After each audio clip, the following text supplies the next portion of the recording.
About the music. Good morning, everyone, or evening. Good evening, ladies and gentlemen, boys and girls, children of all ages. 10:04 p.m. March 13th, 2026. Some bias from Michigan, windy Michigan. Alan Morris, welcome. Hello, good evening, good morning, whenever, wherever you are. I hope everyone's doing well today. Candlesticks, yes, I was putting the kiddos to bed. That's exactly what was going on. If I'm late, that's why. You all know that by now. Candlesticks actually, and you mentioned something about if Cox stream was good stuff. I get, Stephen Cox, I guess. Ratborn, I don't know who that is. Live with Savage. Me, you're going to get whatever I get. I don't know what those other guys did. Good on them. I don't watch those guys. I don't have time really. Today's been busy. I didn't get started till doing things until 2 p.m. today. And that means that wasn't like I slept into 2. I was busy from morning then. I really barely got anything done today. And what was I going to say? Gas is up $1 here, $3.45. I thought my eyes were conceiving. I was like, does that say $3.49? It did indeed say $3.49. $3.49 in South Carolina. That was the cheap stuff. And it was not $3.49 2 days ago, but now it's $3.49. We'll get into that. But yes, welcome everybody. Congratulations. Happy anniversary. It is exactly the 6th year for the time to shut everything down. We got 15 days to flatten the economy. 2 days ago was when everything was kind of like the World Health Organization told everyone, hey, what's going on? And today is when DJT Part 1 decided we're going to shut everything down. Anyways, let's get right to it. Elusive COVID justice. Where are the prosecutions? This was February 23rd of this past year, so almost a month ago. A year and change into the golden age, a deep and thus far unquenched thirst for justice among a huge portion of the MAGA base notwithstanding. The administration has prosecuted precisely 0.0 of the COVID criminals. We can read that again. 0.0. All those people that lied to you and did all that stuff to you, approximately 0 of them have been persecuted. RFKJ wrote a book that could be considered a weapon. If you know that book I'm talking about, the Fauci book, holy cow, that thing is huge. I read the whole thing. Fantastic book. I remember the times when I was reading that book, along with others.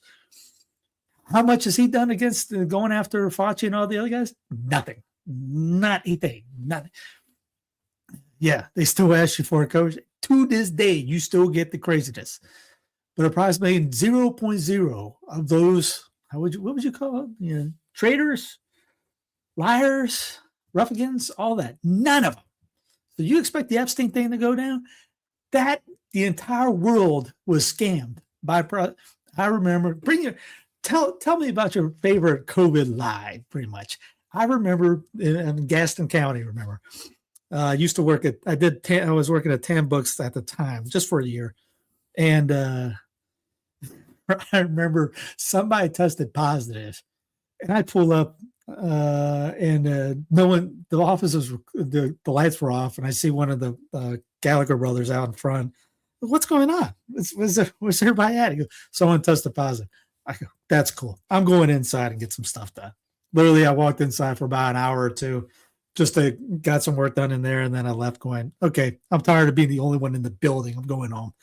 Everyone else going home, I'm going home. And then I stopped to get a sub at an Italian restaurant right down the street, just as like rather get it was better meatballs than Subway. And the lady reaches out the window. She's dressed like she's just performing surgery. If I'm lying, I'm dying. And she goes, would you like do you want your hands sprayed? I go, for what? You go, well, I just gave you a bag. I go, you got gloves on, you got a mask. You look like you just did open heart surgery. Why do I need to get sprayed? I'm good. She literally yells out, I'll see you at your funeral. Can I just have the sub? If you want to live in Crazy Town, enjoy Crazy Town. Population you.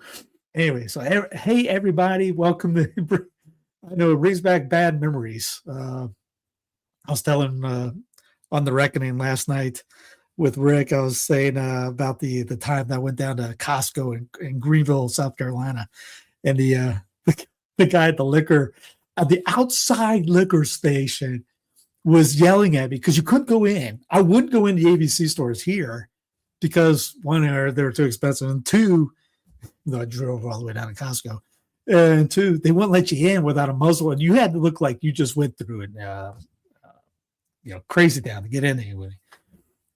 Guy wanted to go toe to toe fight about it, just so because I had a mask on. I draped it over my ear, so I got my commemorative mask here still if everyone sees it. I walked in the outside Costco like that because he said put a mask on. I had that. Apparently they didn't like the humor. I thought it was funny. Yes. Anyways, I know priests that got kicked out of their parishes, kicked out of their dioceses after that because they started listening to me. I started telling them what was going on, and they've started reading into going, we are being lied to. And then I heard, those same priests had spies from dioceses come into their parish, and they were not obeying the Rona rubrics. And literally, I know of one that got kicked out and was not allowed to get help to pack their car because he goes, they remember he had to do the water with the grab the Eucharist. Then they had to wash their fingers every time. And after a while, the water would run down the Eucharist and start getting moist, sticking together. And as he said, this is dangerous for the Blessed Sacrament. So he stopped doing that. They literally kicked him out of the diocese for not doing that. Oh, I remember one, it was an Easter. It was Triduum. It was the Easter Vigil. One priest here, he was not on board with the stuff. Father, who was on board with this stuff, one priest actually did a sermon about not singing during it. And sometimes I have trouble controlling my voice. So I laughed out loud because I heard that people were doing that. And I didn't believe that was actually a real thing that people would. Then Father said that in a sermon, and I just buzzed out laughing. I said, how stupid that is. I had to walk outside. It's like, I can't come back. And anyway, so that priest gave the priest that was, didn't believe in the superstition, a mask to wear during communion. He was not happy. He ended up just putting it down like that, like you see the guys at like a grocery store put over their beard. And it was funny. The Rona line was one person at a time at the altar rail, while Father was dipping his finger in the thing. We live in normal line was just everyone was lined up the rail, and we were just giving communion out. Yeah, crazy town, normal line. So it affected the church, obviously. But yeah, 0.0 people. Here it is. Nothing but radio silence. No persecutions, no prosecutions, no investigations, no press releases. Oh, yeah. Here's what's more. The DOJ, when Pondy isn't promising to prosecute Americans for hate speech or rolling out new schemes to cover up the Epstein case, hasn't scrounged up the time or energy to bother even investigating any of them. Even this, he goes, RFKJ running HSS, the guy running HHS. RFKJ wrote a big, beautiful book elaborately detailing the rampant criminality of Fauci and many, many of his co-conspirators. Again, if you haven't had that book, read it. It's great. And then ask, where's that RFKJ at? I do not know. It'd be great to have that. Rather, Bondi seems far more interested in prosecuting phantom hate speech crimes and covering up the Epstein case. Were she inclined to do the job based on which we put her in office, or her base put her in office to do? I don't know what base did that. However, she would have a plethora of legal implements at her disposal. There's good old Vent 201. I remember finding that and sending it to people, and they were like, how'd you find that? It's on YouTube. It's still there. Let's see. Let's see, keep revision. Who should the DOJ be investigating, assuming it was serious about pursuing justice? Anthony Fauci, the head of the snake. See, help get this simple Fauci prosecution playbook to Trump, please. Peter Daskett, former Echo Health Alliance, who acted as a conduit through which Fauci funneled NIAID funding the Wuhan lab, after the Obama administration outlawed gain of function on American soil. Deborah Burks, good old Deborah Scarf Lady, the so-called Scarf Lady who ran the Trump White House response into the ground. Peter Morans, Fauci's capo at the NIAID, who he used as a go-between to illegally skirt FOIA record-keeping requirements. Frances Collins, remember her, head of the NIH during and before the Rona. Rochelle Wanowski, head of the CDC during the Rona. And North Kakalaki's own Mandy Cohen, who's now still at the CDC. Brandon picked her a couple years ago. Walensky's replacement caught on camera, gleefully explaining how she arbitrarily forced COVID lockdowns on the public with no scientific basis.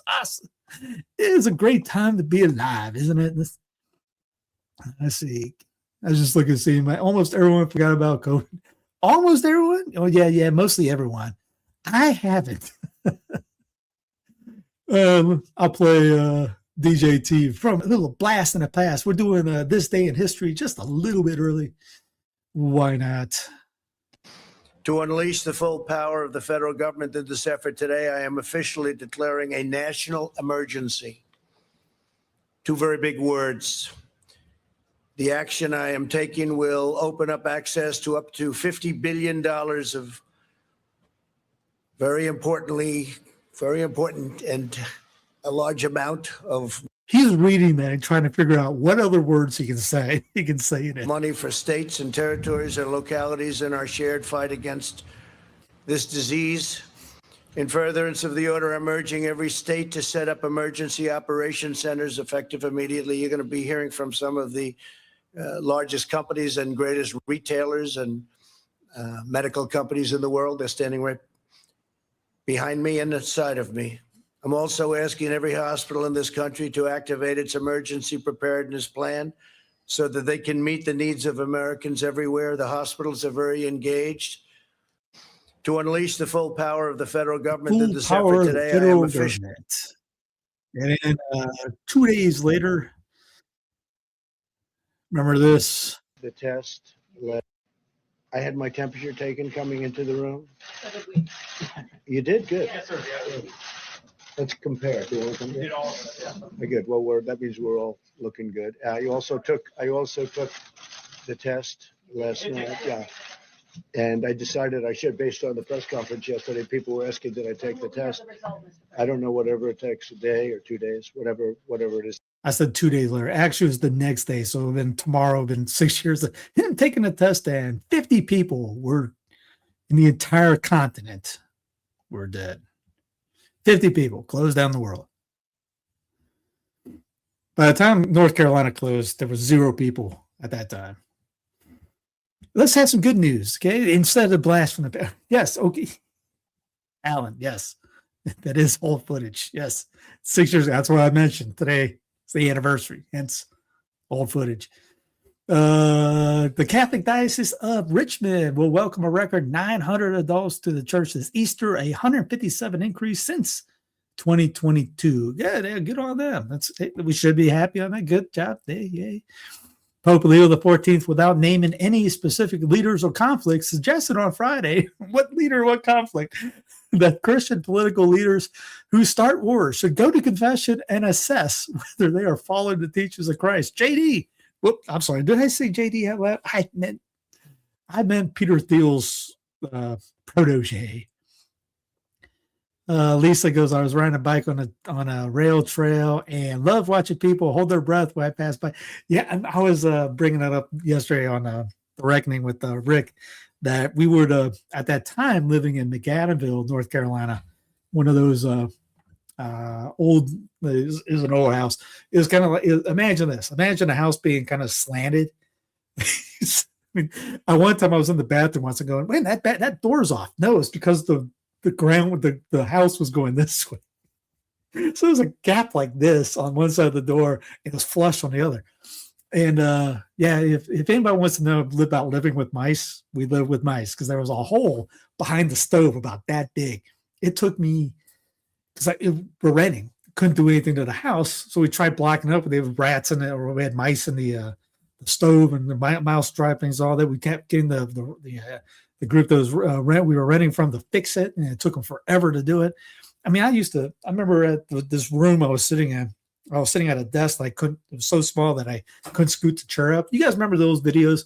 I had I used to box in that same room. I had my heavy bag literally right behind me, and I used it to block the sun. And so it had a flag up, which people got mad because I had a flag up and it was sideways, so the cross wasn't up, and people were upset. So and then the boxing bag, blocking out the rest of the sun that was coming through. And so sometimes I would look over and I see this little squeaky mouse is staring at me. And one time we came home from mass, and I go in, I see a mouse sitting in the bedroom, come right out, go, don't go in yet, scoop him up. So I caught about 15 mice that year. You could hear them running in the walls. It was like the Indy 500 going on behind. And that's what we lived in the first year back.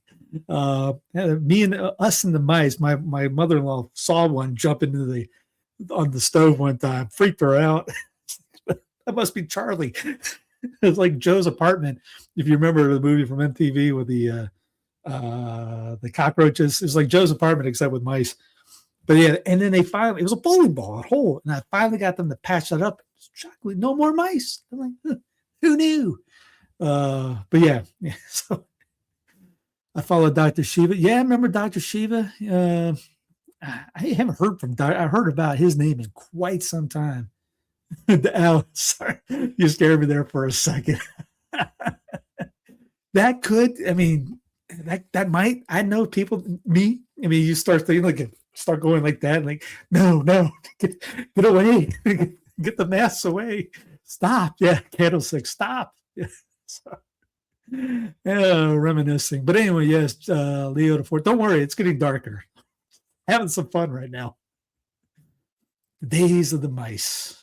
I could write a book on just my Uber days and living with mice.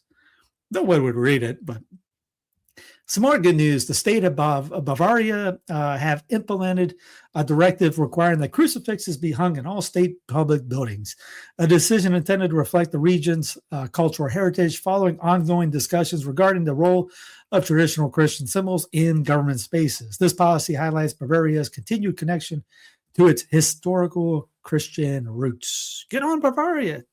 Oh, my bad. I don't have to actually clap my hands. There's actually a button. Is that ready? Next. Whitney Webb. Let's go start. We're starting to get dark. Instead of this, gradually get in. Went from good news to let's get dark. Hey, why not? Right? That's what you're here for. Whitney Webb on where the Trump administration taken us. Quote, Trump works for the bankers. Big surprise. Peter Thiel basically created J.D. Vance in a lab. Not like 50 Cent and Dr. Dre and Eminem creating 50 that way. I mean, this is a different way. The goal is an AI-powered surveillance state that is authoritarian in nature and neo-feudal economically. Kind of like yesterday when Geo-Empire and Culture and Empire had that line of a technocratic monarch. A lot of these people are obsessed with end times things. We got a little bit later on. I just got here. What did you miss, Pete? Nothing much. We were just what's going on with these ads? I don't know, man. I just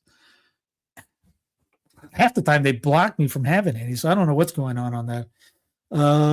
Pete just got here. What you missed? I just started with some old clips from 2020 on Trump talking about the national emergency as it's the 6th anniversary of the Rona.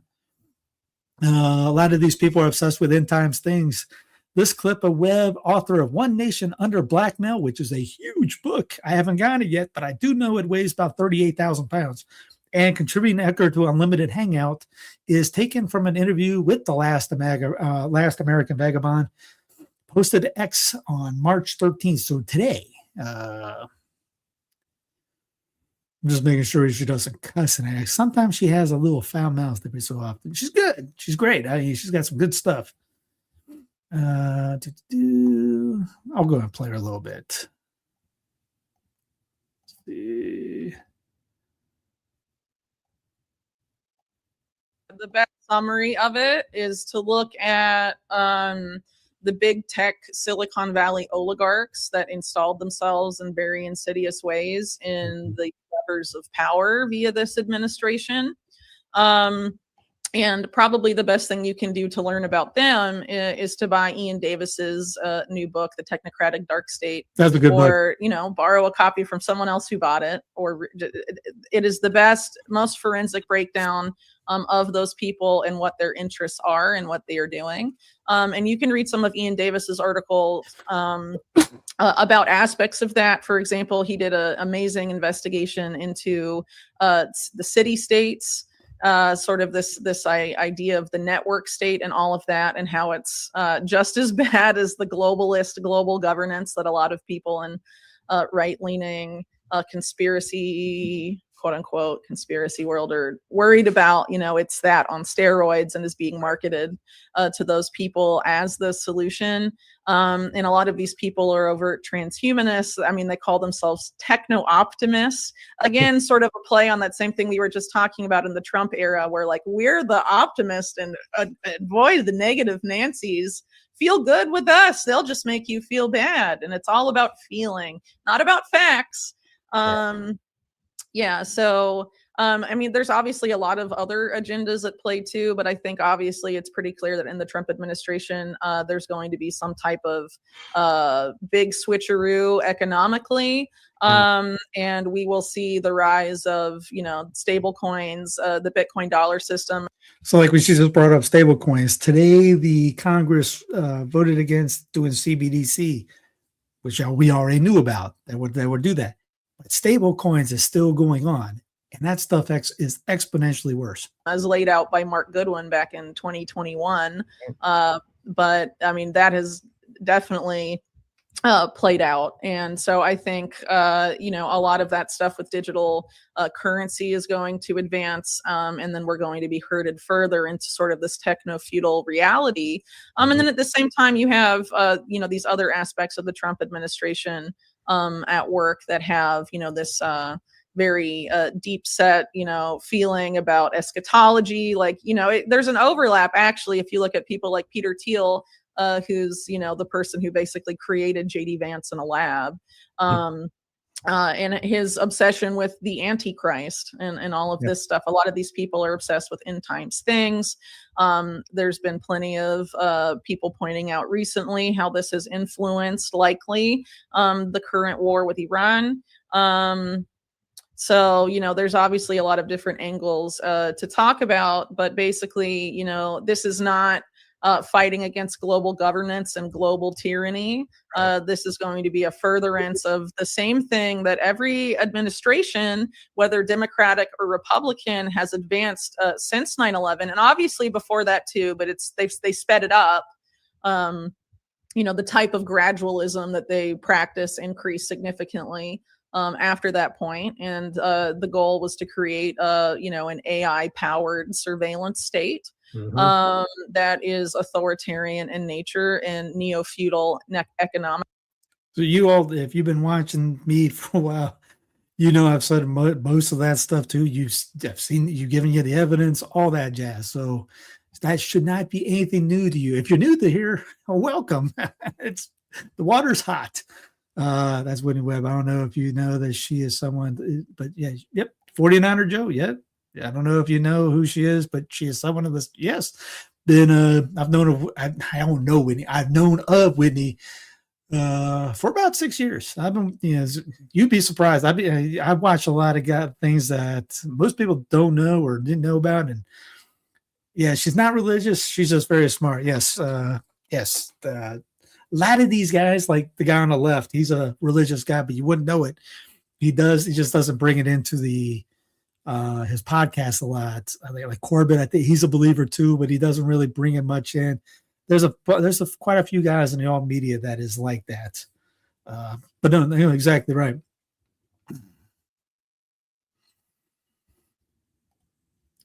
Here is Patrick Wood of Technocracy.news. If you don't know that website, check it. Get his books too. If you really get the Ian Woods book, if you want to look up see what's going on in the Technocratic area, what we're talking about, so you're not losing your mind. Like, what are they talking about? You'll see this stuff going on in real time when you see it. Yes, and yes, Whitney is fascinating listener. She's got, again, if you've seen her book, the two-part books that she came out with, great googly moogly. I don't know how she pulled those off. Those are tomes. Anyway, Patrick Wood, the system rests on three interlocking layers. The first is the currency layer, the programmable digital dollar, such as USD1, that replaces physical cash and traditional banking. Every transaction becomes visible. Notice that Iran was talking about going after banks. By the way, Iran is totally for the CBDC too. Every transaction becomes visible, traceable, and critically subject to conditions imposed by the platform operator. Unlike cash, which is bearer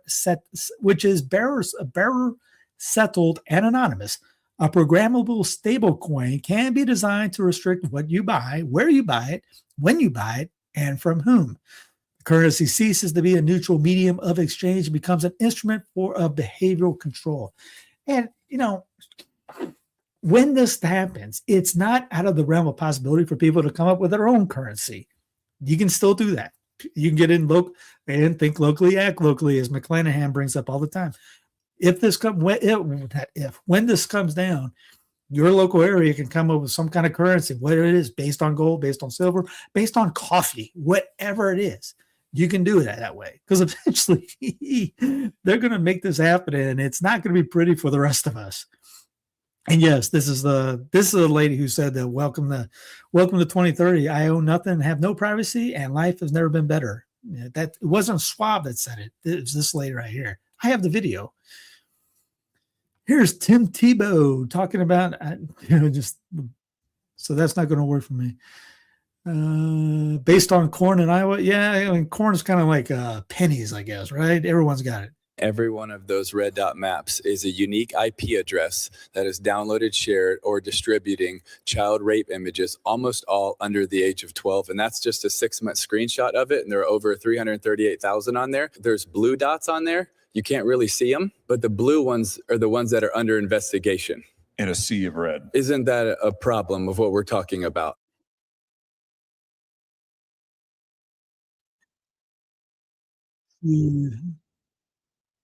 And Tebow's awesome. Tebow's great. I mean, the thing is, if you don't know about Tebow and his family, the family goes out to the Philippines to convert Catholics, by the way. So pray for Timmy to embrace the true faith and his family. But yeah, just like most other Protestants, they don't go in Muslim worlds. They don't go into places that they could get hurt at.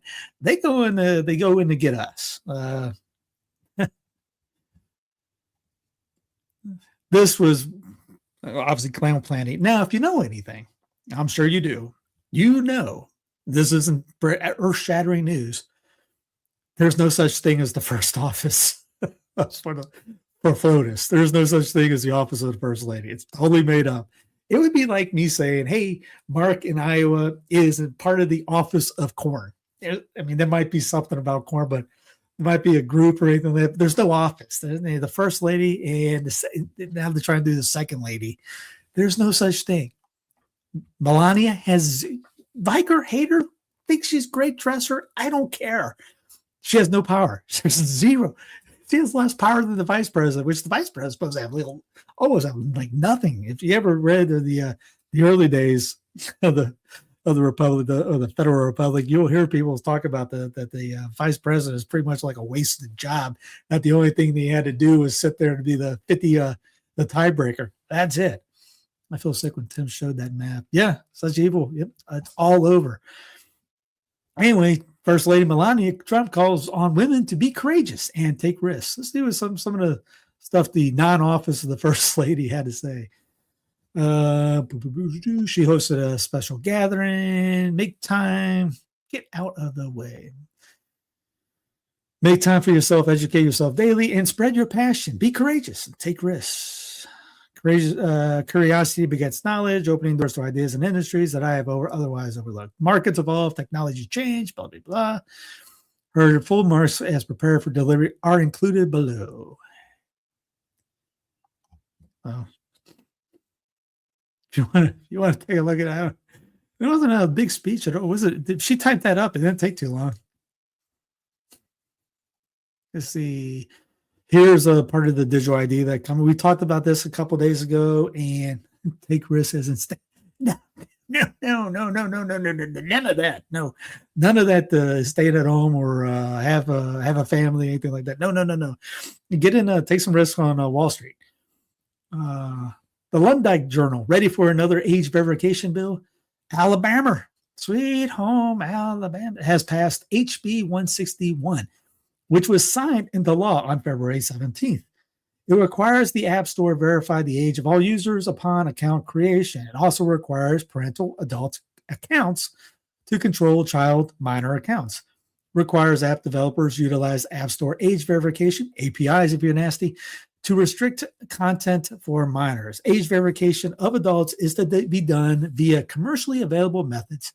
Age of a minor account can be set by a linked adult account without ID checks or other commercially available methods. Specifically only applies to mobile devices, would apply to app stores on Linux or Windows when running on a mobile device. A fine of $7,500 per violation. Takes effect on October 1st, 2027. So yeah, they have to use, so you have to put your name in there again for every adult. So guess what that means? Yeah, digital ID. Florida's doing it, Alabama's doing it. They're doing it. They might be doing it for the right reason. Maybe they're ignorant to what they're really doing or involved. Maybe they're not. But yes, when you see stuff like this, and we've been talking about this since that started, you saw everything about the EU doing it. Oh, it's about kids. No, it's not about kids. They're using the kids, and it's a soft, tear-jerking, heartwarming thing to help the kids. But at the end of the day, what is the goal of it? They have to get you in digital ID.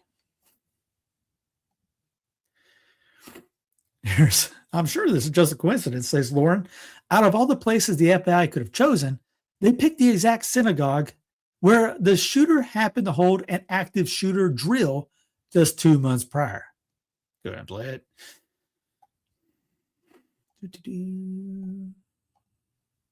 I should say, yeah, one is that we have just learned that the FBI Detroit held an active shooter training drill situation. I should say, yeah, okay, a training drill just 6 months ago at this temple. 6 weeks ago. Okay, 6 weeks ago, they held an active shooter training session or drill 6 weeks ago at this temple. It's like if you know about a little bit about some of the 9/11 stuff, when the Air Force got called in, they responded back. You go to Corbett Report and you'll see it. Was it 9/11? Is it billions? Might be under 9/11 billions. No, war crimes, not war crimes, but war games. War games 9/11 is the title.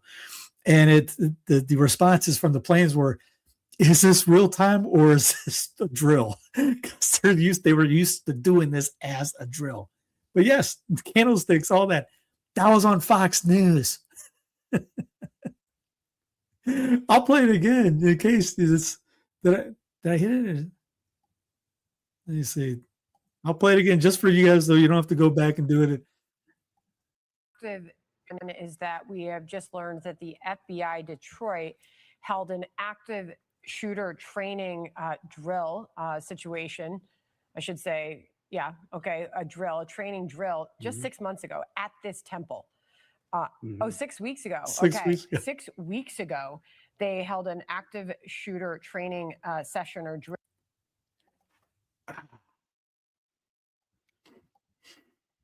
Again, that's why I keep doing this, is for stuff like that. I tell you, the FF will be terribly believable. Stay vigilant. Yeah, exactly. We got some of that on there. We got wait. You probably Candlesticks. You probably saw the drone airplane warning that they come out with. Talk about, they got some false flags in the works that are going to be unreal. In the news of the weird, TPUSA Insider, and there's no way to verify any of this, but I don't know if anybody's seen any more updates. Erica Kirk consumed Charlie's blood in satanic ritual. Good night, everybody. I'm out. Erica Kirk consumed her husband's Charlie's blood in a satanic ritual following his assassination, according to a bombshell testimony from a TPUSA insider. And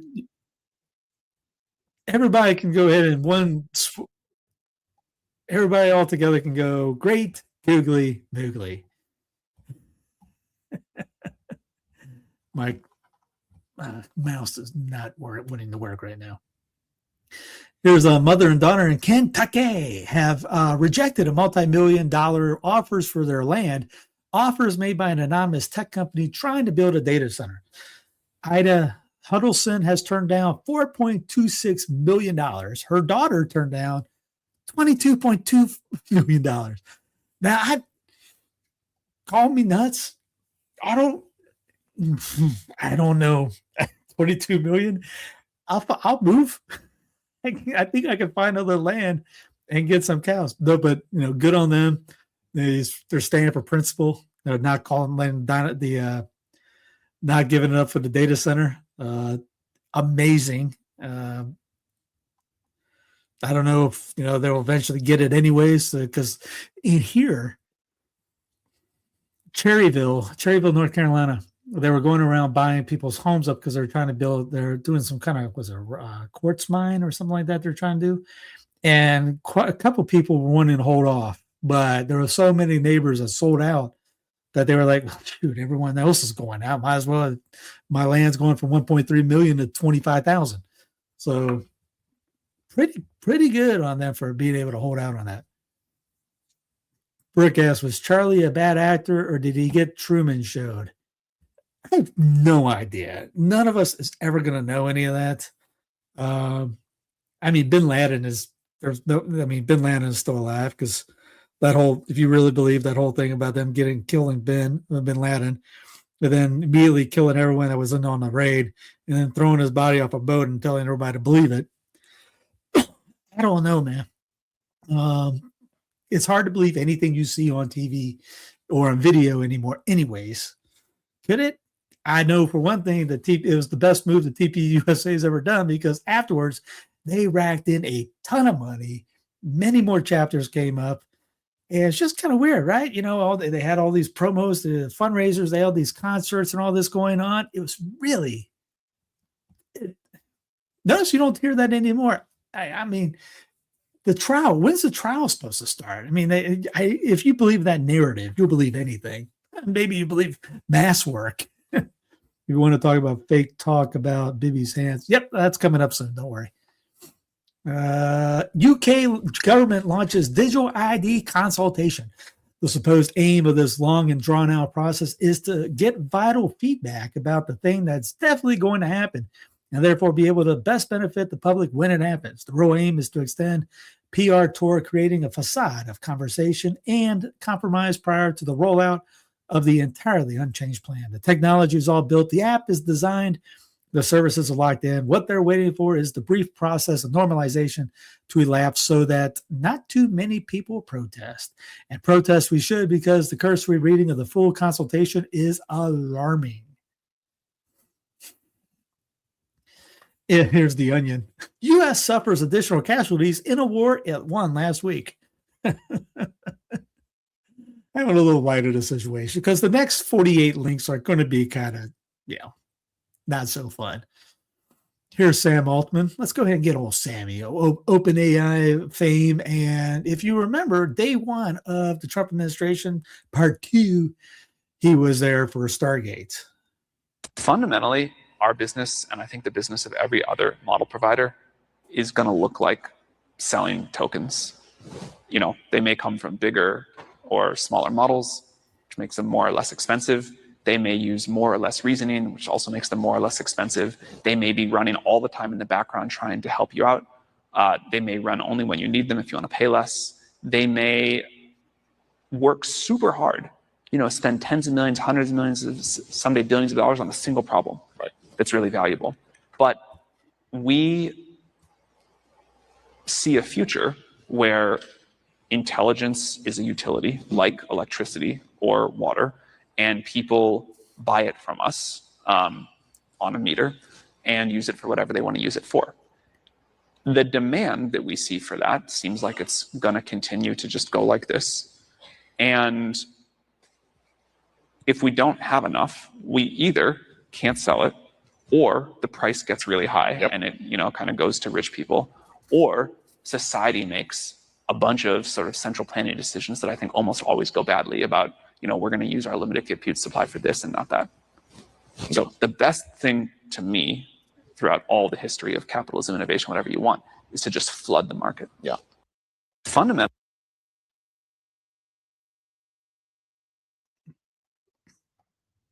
Don't worry, Brick. We'll get to it. I'll get to it. Hold your horses, dude.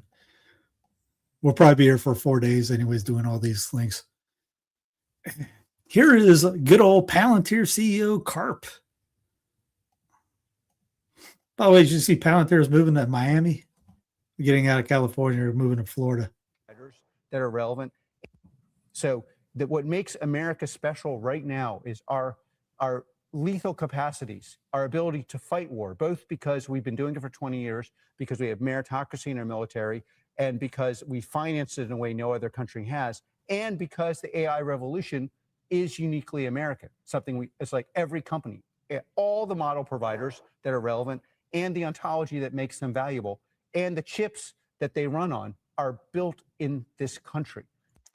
Good old Alex Carr. What makes America special is killing people. BHM. Nice. Yes, that's exactly right. There's actually a sermon I have on here. Let me see if I can find it real quick. Cell phone.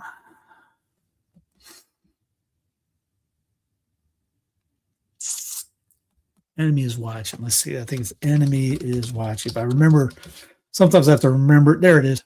Yeah, I think this is it.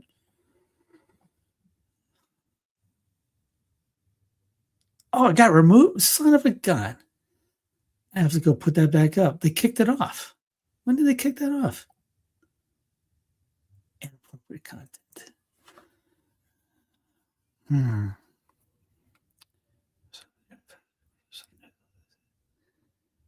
Because of they kicked me off because of they kicked that one off because of vaccines. I will remember that, and I'll put that down for fix that later. I know cell phones are professional. They didn't kick that one off either, did they? I have it. I don't know where it's at. I'll see if I can find it. Where Father talks about cell phone, don't bring cell phones in because of the Clinton administration put a EO together activating the microphone at the time. And that's during the times when you could take the battery out. Remember those ones? I'm old enough to remember those ones where you could take the battery out and just done. What do you have now? You have these computers pretty much in your hand that you have to perform open heart surgery just to get into the thing. So you can't take the battery out and the microphone is always on.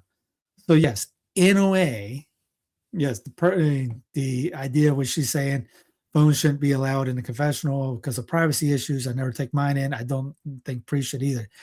Again, because of back in the day when you could take stuff out, yeah, you could do that and get away with it. Now, unless you bring it in you could probably put it in then why would you bring in what's that? Help me out, the cage. I have a couple of those what is it called? Those Faraday cages. So you can put it in a Faraday cage so the signal won't go in and out. You could do that. But yeah, no, the modern phones like that, you can't do what you used to do back in those days with it. Let's see, fuses phones in church. Faraday cage, yeah. NBC4 Columbus, supporters of a proposal to ban fluoride in Ohio's public drinking water urged lawmakers last week to end the decades-long practice. Where's the applause guy at? Where's he at? Come on, applause. Good on people of the Senate in Ohio, the people of Ohio to move that. Hopefully more states will go that way. All right, this is the sleeper cell thing. Remember the sleeper cell stuff they were talking? One phone completely turns off, the up phone. I don't know about the up phone. Anyway, remember a couple of days ago we talked about this being a false flag thing. Well, here's The sleeper cells have been going off. Looks like the West Coast inside job is about to kick off. In reporting on cartel involvement with jihad sleeper cells, the reporter's voice sounds incredulous. Mexican cartel leaders? Sleeper cell operate through cartel channels. So this is them. The FBI is warning police departments in California that Iran wants to retaliate. And by the way, Jimmy Kimmel started laughing about that, made a good joke. He goes, Trump will bomb us before Iran does, which is kind of funny. And here's the September 2025 bulletin. An uncorroborated report suggested that unidentified Mexican cartel leaders had authorized attacks using UAS drones carrying explosives against U.S. law enforcement and U.S. military personnel across the U.S.-Mexico border. Again, it's a little thing from 2025 that they're just trying to replay. What do you remember who's actually behind it? I'll play some little Klaus. You guys probably forgot about Klaus. So let's. Sales going to sleep. Yeah. Wrong button. See what I'm trying to do? Read everything at the same time. Can't even hit the right button. You guys miss Klaus. Attention to the frightening scenario of a comprehensive cyber attack, which would bring to a complete halt to the power supply, transportation, hospital services, our society as a whole. The COVID-19 crisis would be seen in this respect as a small disturbance in comparison to a major cyber attack. Oh, I miss those videos. Good old Klaus. I wonder how Klaus is doing these days. Somebody see if we can get him a Christmas card. Tell him we miss him. We need some better false flags out there, better psyops. This guy, I am sure you've heard about this guy all over the place right now. Why not? Let's play good old Danny Boy or Dougie. Oh, Dougie Boy. Office, mythical examples. Okay. Could Muslims be here? Live? Yes, they could be. Could they hold political office? No. Could Muslims gather together with their Muslim family and friends to pray to Allah? Yes. Right? Could you have a mosque? Yes. Could they have a minaret, a prayer tower that issues a public call to prayer? No, because the public spaces belong to Christ. Right? We're a Christian nation. So church bells are okay. But he's got to throw in, we're a Christian nation thing. Don't buy into that because we are not a nation. It's a federal republic.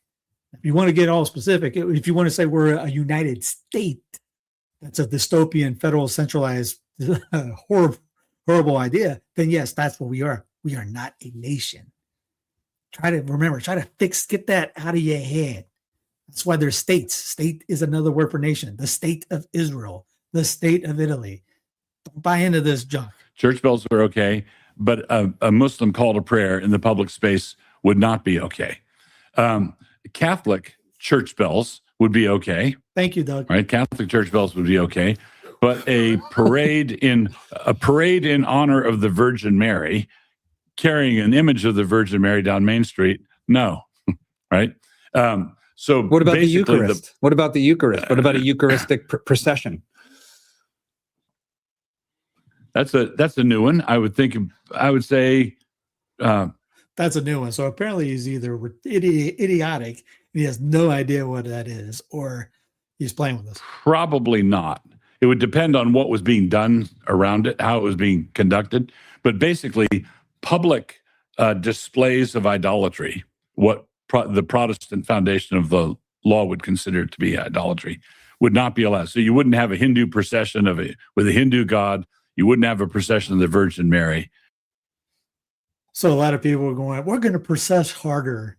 And hope you guys do. Hope people get more processions and send them to Doug, old Dougie boy.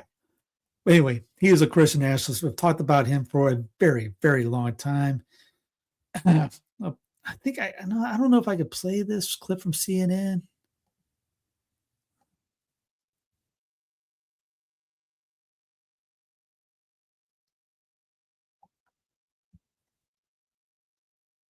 High profile. The town be a Christian town, like to see the state be a Christian state, like to see the nation. be a Christian nation. And I like to see the world be a Christian world. And now Wilson's controversial views as a Christian nationalist are gaining sway in the nation's center of power with the recent opening of his new church and high-profile parishioners like Defense Secretary Pete Hegseth. Is planting a church in D.C. part of your mission to try to turn this into a Christian nation? Yes. So every society is theocratic. The only question is who's Theo? In a secular democracy, it would be demos, the people. In a Christian republic, it'd be Christ. Well, what would you say to someone watching this to say, look, I'm a Muslim. Who are you to say your worldview is better than mine, that your God is better than mine? Well, if I went to Saudi Arabia, I would fully expect to live under their God's rules. But you said earlier that you want this to be a Christian world. Yes. So you want to supplant their religion with your Christian. Yes, by peaceful means, by sharing the gospel. There's a lot of work yet to do. I bet he's very I peaceful believe in that a we are discussion. working our little corner of the vineyard. Wilson's Little Corner, a picturesque campus nestled on the outskirts of downtown Moscow, Idaho, is growing by the day with thousands of like-minded Christians. Parishioners of his church, known as Kirkers, own and operate several businesses downtown next to liberal college town stores. If it's true. Why did he yell boo? Because it's Because of me. because of you. Yeah. Well, there you go. That's a regular day for you. That's not unusual. A big focus of his Christian movement is on a patriarchal society where men are dominant and women are expected to submit to their husbands. Women are the kind of people that people come out of. So you just think they're meant to have babies. That's Well, it. They're just a vessel. No, it doesn't take any talent to simply reproduce biologically. The wife and mother, who is the chief executive of the home, is entrusted with 3 or 4 or 5 eternal souls. I'm here as a working journalist and I'm a mom of 3. Good for you. Is that an issue No. for you? And no, it's not automatically an issue. Josh and Amy Prince, along with their 4 kids, moved here from Washington State. Do you see Amy? Anyway, we'll just going because it goes on from there. Anyway, you know him. He moved to DC a year ago whenever Trump took over, started a new church over there, and he's literally been, because everyone's like he came over to DC, he moved in to hang out or something. Yeah, he's been there to do all this Christian nationalism stuff. And he's been very influential up there. It is a massive heresy what they're pushing. Don't fall for the Christian nationalist thing. It sounds good, but it ain't good. Raining hell. NATO forces shoot down a 3rd ballistic missile fired towards Turkey from Iran after Tehran tries to strike key base. Just want to make sure I hit the right button over there. Come on, mousy. Oh, yeah, I hit the button. It wasn't working earlier. You seen this? Titanic-inspired statue of Trump and Epstein installed in Washington District of Criminals. This was a real thing. It wasn't a fake thing. This is a real statue that came up. It's a protest statue. It probably lasted about a day. They've been doing these kind of protest statues for a few months now. Funny as anything. Kamikaze drone strikes Dubai's International Financial Center. France and Italy open talks with Iran in hope of securing safe Hormuz passage. Because remember, all those guys over there, they rely on the oil from Iran way more than we do, which is kind of funny because our gas is going higher and higher and higher and higher and higher, and oil is going higher and higher and higher. And we're not even in the top 10 over there. This was interesting. Did you hear? Where is it at? Click. This is a letter that has been unearthed by WikiLeaks from President Harry Truman to the First Lady, Mrs. Eleanor Roosevelt, dated August 23rd, 1947. It reads, "My dear Mrs. Roosevelt, I read your telegram with regard to the Jews with a lot of interest. This situation is a most embarrassing one all the way around and has been difficult to approach. I hope it will work out. I understand that these ships were loaded and started to Palestine with American funds and American backing. They were loaded knowing that they were trying to do an illegal act. And there he's talking about the illegal occupation of Palestine as they work towards establishing the state of Israel. Truman continues, quote, "The action of some of our United States Zionists will eventually prejudice everyone against what they are trying to get done. I fear very much that the Jews are like all underdogs. When they get on top, they are just as intolerant and as cruel as the people were to them when they were underneath.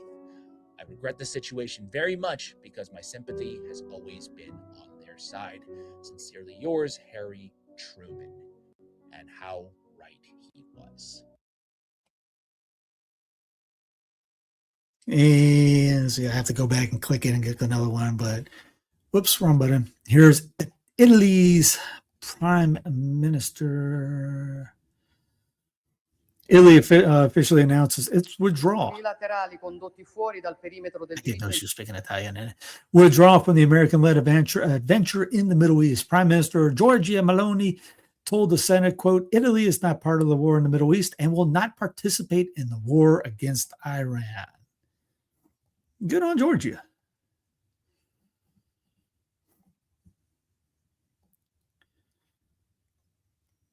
Here's around the U.S. calling up more troops. You probably heard about this. Coming out of the US regarding the ongoing situation in the Middle East, we're hearing from our colleagues at NBC that approximately 5,000 additional Marines and sailors are deploying to the area to support the war in Iran. This is according to 3 US officials speaking to NBC.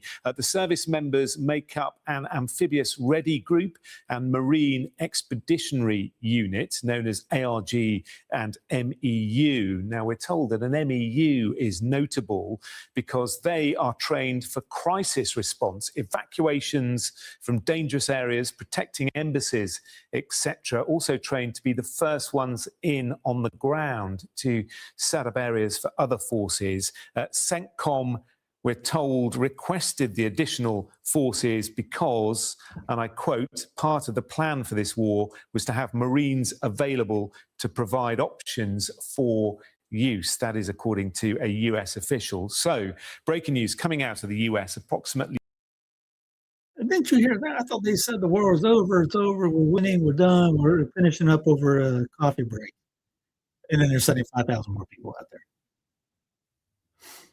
See, Trump is going to sleep mad, says RT. Watch what happens to these deranged scumbags today, which is we are totally destroying the terrorist regime of Iran, military, economically, and otherwise. Yet, if you read the failing New York Times, you would incorrectly think that we are not winning.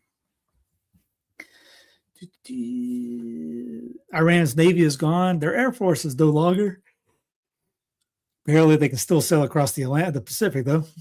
Missiles, drones, and everything else are being decimated, but they're still using a lot of them. And their leaders have been wiped off the face of the earth. We have unparalleled firepower, unlimited ammunition, and plenty of time. Watch what happens to these deranged scumbags today. That's when he's been doing this for quite some time about the dehumanizing the enemy. It's 101. Empire 101 started. They did it with the South. You know what they call the Southerners? Devils. It's not like the first time this has gone on. Antiwar.com. The war on Iran fails every test of justice. This is done by Matt Tunnis. For nearly 2 millennia, the Christian intellectual tradition has maintained that war, what is it good for, while sometimes permissible, is never presumptuously just. The burden of proof always falls on the party making war, not on the party resisting it. Augustine and Hippo laid the groundwork in the 5th century. Thomas Aquinas refined it in the 13th. Their framework is endured because it's rigorous, demanding, and difficult to satisfy. Let's see. Legitimate authority. Aquinas held the war must be waged by a sovereign authority with the responsibility and competence to make such a decision. In the American constitutional order, that authority rests with Congress. Article 1, Section 8 is unambiguous. Congress shall have the power to declare war, not the president, not the Secretary of Defense, not a foreign head of state calling from Jerusalem. On March 5th, the House of Representatives voted on the War Powers Resolution to halt Trump's unauthorized war. It failed 212 to 219, but the very fact that it was brought to a vote after the bombing had already begun tells you everything about the constitutional posture of this conflict. The war was started without congressional authorization. Period. Close the book. Rubio has admitted that the U.S. launched the war in part because Israel was planning to attack Iran unilaterally. Just cause. The classical just war tradition permits war only to correct a grave public evil, typically an act of aggression against a party going to war or against innocents. It has a duty to protect. It would have been good if we were called to war to protect the people in Gaza, but no, we actually would help and kill them. What was the grave evil that Iran inflicted on these United States? None. Trump in his State of the Union address on February 24th, notice State of the Union, not State of the Nation, State of the Union, accused Iran of reviving efforts to build nuclear weapons and possessing advanced missile capabilities starting in the United States and Europe. Blah, blah, blah, blah, blah. And remember, he said a couple months ago, we totally obliterated it, but they're now weeks away from it. There is no just cause there, only a manufactured one. Right intention. Augustine insists that the war must be waged with the intention of establishing peace and justice, not out of hatred, greed, or the desire for domination. The stated goal of this role is regime change. Proportionality. For the principle of proportionality requires that the harm caused by war must not exceed the evil being corrected. In less than 2 weeks, U.S. and Israeli strikes have killed over 1,300 Iranian civilians. Over 160 girls were killed in a primary school was attacked on the first day. Hospitals have been hit. The Grand Bazaar of Tehran, one of the oldest markets in the world, has been damaged. The Palace of UNESCO World Heritage Site was struck. The World Health Organization has identified 13 Iranian health infrastructure sites hit by airstrikes. Reports indicate the use of double tap strikes designed to maximize casualties. Last resort. This is perhaps the most damning failure. The just war tradition requires that all peaceful alternatives be exhausted before force is employed, not merely considered, exhausted. On February 6, Iran and the United States held indirect nuclear negotiations in Oman. The second round was scheduled for Geneva. On February 25th, 3 days before the bombing began, Iran's Foreign Minister Abbas Araghchi stated publicly that a historic agreement was within reach and that diplomacy must be prioritized. The Omani mediator confirmed that Tehran had agreed to significant concessions. The United States launched its attack while its own negotiators were in the process of making a deal. This is not a last resort. This is a first resort dressed up in the language of reluctant necessity. The bombs fell on a country that was actively suing for peace. And we actually have been you tell people that, people get mad. Finally, the principle of decriminalization requires that combatants distinguish between military targets and civilians, and that civilians never be deliberately targeted. The strike on a primary school killing 160 girls, the strikes on hospitals, the strikes on the bazaar, all that. The sinking of a defenseless Iranian frigate that was returning from a multinational naval exercise, we talked about this last week, and carried no ammunition. And then Head talked about they didn't help any of the survivors, which is pretty much a law to do, a rule of war to do. A fact that the United States likely knew, since it had sent a maritime patrol aircraft to the same exercise. These are not marks of military operation exercising discrimination. They are the marks of a campaign designed to break a society. Speaking of, let's see what else is antiwar.com. Generals singing in their masses, just like witches at black masses. Iran leader vows war to continue in first statement. U.S.-Israeli strikes in Iran damaged more than 20,000 civilian units. The Pentagram moved more troops, warships to the Middle East. Trump says we make a lot of money when oil prices go up. Well, that's all it is. We're in the money. We're in money. It's raining dollars. British tourist faces prison in UAE for filming Iranian missiles. 30 PMF fighters killed by U.S. airstrikes in Iraq. CENTCOM, all 6 crew dead and loss of KC-135 tanker aircraft over Iraq. UK says U.S. troops injured by drone attack on base in Iraq. Israel expands evacuation orders in Lebanon. Michigan synagogue attacker lost family in Lebanon. Ecuador begins U.S.-backed law enforcement ops. Get that North American technique going.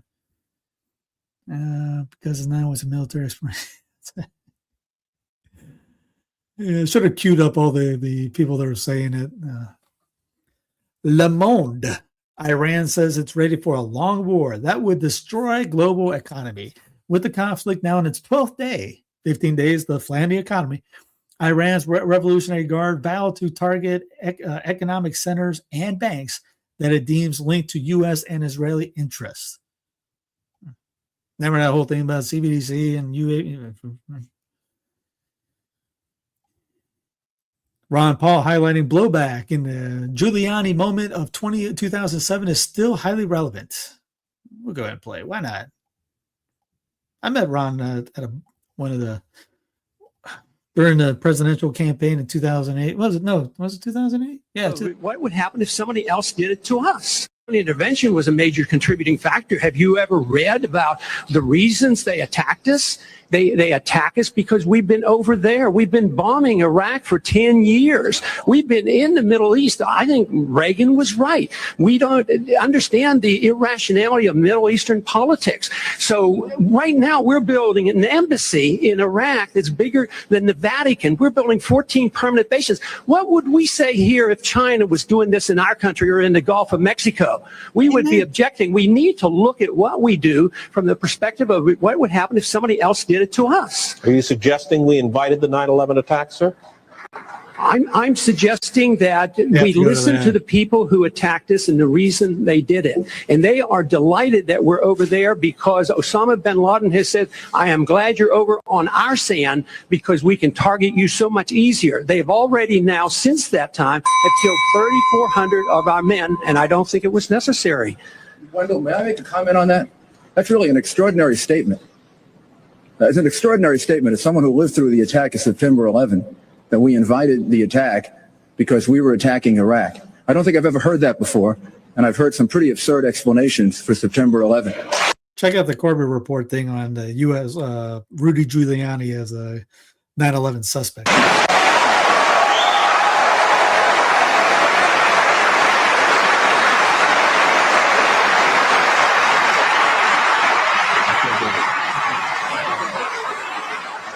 And I would ask the congressman to withdraw that comment and tell us that he didn't really mean that. Congressman?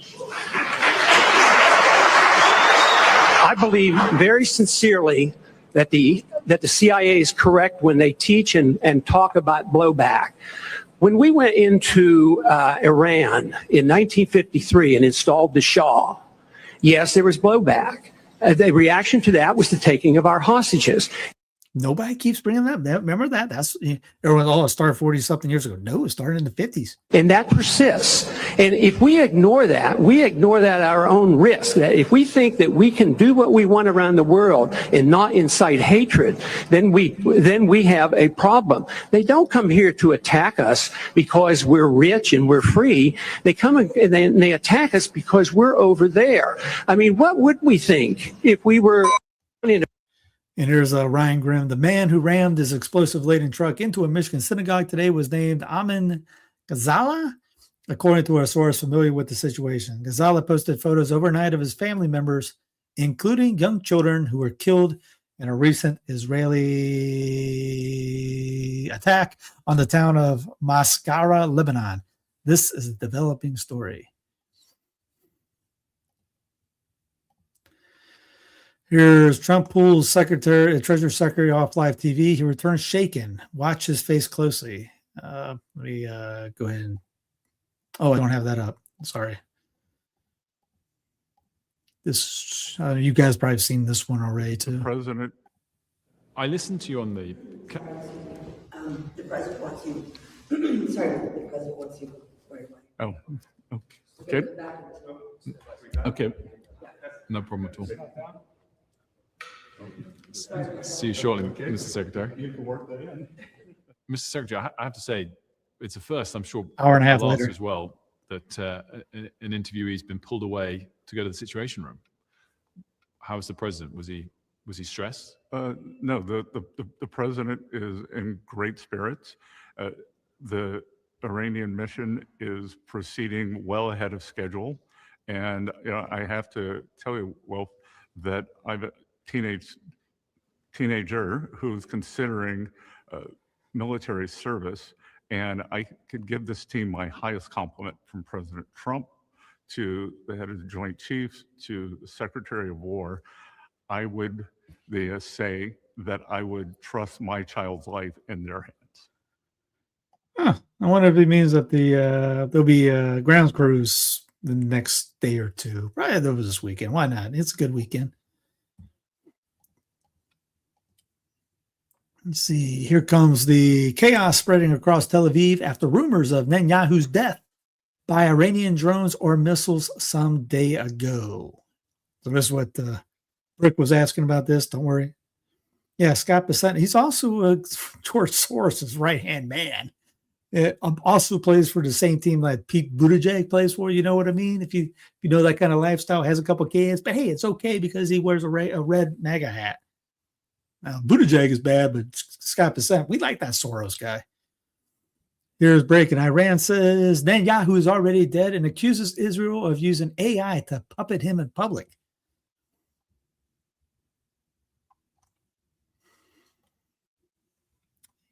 Here is Ben Swan on this story. I'll go ahead and play him right there. Is Netanyahu dead? Rumors are flying online that Israel's Prime Minister Benjamin Netanyahu is either dead or in a coma. This is a claim that's been blasting through social platforms today. And tonight, we can tell you it's a very real possibility that Netanyahu was killed in a missile strike. Let's talk about what we know. First of all, Netanyahu had an in-person meeting this week with a U.S. envoy, and that meeting was canceled at the last minute. That means nothing on its own, right? But in reality, Netanyahu has not made any public appearances all week long until last night, when a video address to Israel was posted online. Here's the problem with that. That video address became a huge piece of evidence that something is very wrong. Look at the video. It's clearly AI. At one point, Netanyahu has 6 fingers, and then back to 5. Also, at another point in the video, some of his teeth disappear. Then they reappear. The video is clearly AI. It's not Netanyahu. But there's more. Because late today, reports that the official office of the Prime Minister account on X posted this tweet before removing it. And that tweet reads like this, quote, rumors circulating on social media about PM Benjamin Netanyahu's status are unconfirmed. What does that mean? Unconfirmed? We urge citizens to rely on verified updates. Efforts are underway to establish contact. PM Netanyahu remains committed to Israel's security. Again, that tweet was later deleted, but again, it's not evidence on its own that he's dead, but it's certainly very strange. Again, saying that these reports are unconfirmed. And then there's another situation that might be related. We don't know yet, but in a shocking moment just hours ago, Treasury Secretary Scott Bessent was pulled out of an interview because the president needed to speak with him urgently in the Situation Room. Watch the way Bessent can't find his words when he comes back. Oh, okay. Okay. No problem at all. See you shortly, Mr. Secretary. Mr. Secretary, I have to say, it's a first, I'm sure a last as well, that an interviewee's been pulled away to go to the Situation Room. How's the president? Was he stressed? No, the president is in great spirits. The Iranian mission is proceeding well ahead of schedule. And I have to tell you, well, that I've a teenager who's considering military service. Again, evidence on its own that Netanyahu's dead? Absolutely not. But all of this taken together, and it is a story definitely worth watching very carefully. Also, what's weird in this whole story is what kind of shirt is he wearing? The whole time I'm watching, I'm going, what is that? It looks like he's like a top some girl would wear as a dress top. I don't know. Here's the latest video released by the government itself, shows that it was AI generated because Netanyahu has 6 fingers. Question now is whether Netanyahu is just hiding, killed, or seriously injured. Hit the wrong button. Where are we at? There we go. I got 40,000 links up. Here's the tweet that they mentioned, that Bill's Ben Swan mentioned a minute ago. Here's a good old Nancy Mace. Yeah, stumbling is one way to say it, Alan. Similar fate, God forbid. Now know, Congresswoman, that all 6 crew members aboard that refueling aircraft that went down in Iraq have been killed, bringing the total number of U.S. service members killed in this war to 13. What's your message to their families and to others with troops overseas right now who are obviously and understandably worried a similar fate, God forbid, could happen to their loved ones? Well, America's sons and daughters have signed up to give the ultimate sacrifice to fight for our country, our people, our allies, and freedom and democracy around the world. So And as Israel, daughter of an apparently. Army Apparently it's veteran, for the- my heart goes out to these families. These families serve just as hard as the soldiers who are deployed overseas. They sacrifice. I can't listen to Nancy anymore. Remember the Gulf of not dying for Israel? Can we rename the Gulf that again? I like that They one. have weapons of mass destruction. It is not knowable how long that conflict would last. It could last, 6 days, 6 weeks. President Trump has all the latitude in the world to talk about how long it may or may not take. 4 weeks, 2 weeks, 6 weeks. Al-Qaeda terrorists inside Iraq. They are the world's #1 state sponsor of terror. We know they have weapons of mass destruction. We know they have active programs. Iran cannot have a nuclear weapon if they try to rebuild a nuclear weapon. In fact, we've seen evidence that they have tried to do exactly that. We're giving them full opportunity to do it the easy way. And when it doesn't work, we'll do it the hard way. They have all the options to make a deal. We will be prepared to deliver whatever this president expects of the War Department. We have a planned increase in the number of U.S. troops in the CENTCOM area of responsibility and indeed in Iraq. For boots on the ground, the president has talked about this repeatedly. Wisely, he does not rule options out. History doesn't repeat, but it sure does rhyme. Politico, 5 reasons oil prices won't snap back from Iran war. Tanker blockage, damage in energy infrastructure, and threats of the Strait of Hormuz could keep gasoline prices elevated. It's physical. Ending the war does not mean ending the crisis. We have countries that literally shut down production because their storage is full. To bring it back to that oil to pre-crisis level takes time. It takes 2 to tango. Trump has started a war, but he doesn't have the power to unilaterally end it. 9 days in Operation Epstein mistake or epic mistake, oil prices have doubled, all while commodities are skyrocketing. We know the U.S. is plotting against our oil. That was from Iran foreign minister. It could get worse. Yep, it could get much worse. I would not be shocked if you see $5 a gallon by the end of next week. It's not just mines. The attacks on energy infrastructure from Iran and potentially other groups are widening by the day and have the potential to create lasting damage. On Wednesday, Trump told reporters that oil tankers should start transiting the narrow opening despite the risks.